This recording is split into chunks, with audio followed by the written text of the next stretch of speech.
Sveiki, bičiuliai. Tiesiog jau rodėme keletą kartų, kaip išsikepti duoną folijoje, kaip išsikepti duoną ant akmens.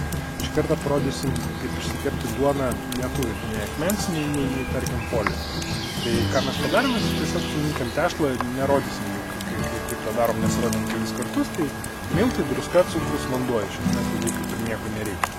Tai ką dabar darom, tiesiog atsiplėšiam kažkokį tai gabaliuką. Ir tą gabaliuką bandom sukti į tokią pailgą juostelę.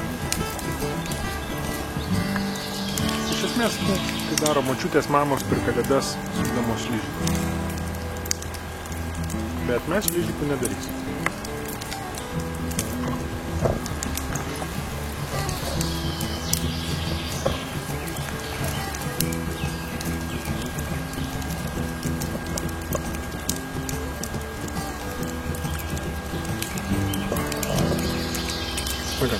Kažkas pavyko, ką darom toliau, tai imam kažkokį lapuotį, lapuočio tiesiog galą nusiskutam žievę ir dabar apie jį apsuksim duonelę.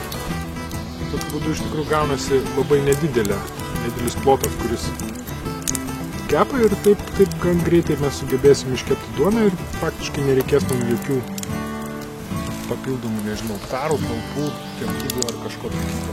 Vėlgi dar džiugus dalykas, kad nuo lapuočio kūrimo priklauso šiek tiek ir duonos skonis, tai jūs galėsite eksperimentuoti. Mes šiuo atveju pasiėmėm drebuliuką mažą, bet galbūt galite bandyti ant beržo, ant šiaip kito medžio. Tai ką darom, tiesiog virš laužo žarį palaikysim, kol duonelė iškepa.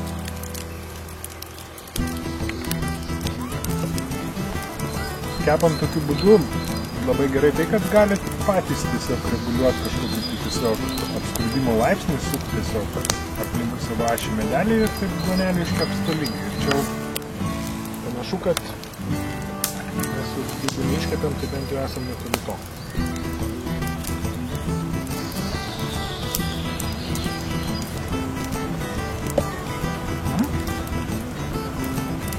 Nuostabi. Užkraptinę duonelę be ypatingų pastangų. Ir tiesiog tuo pačiu principu iškepsim ir visą kepalą.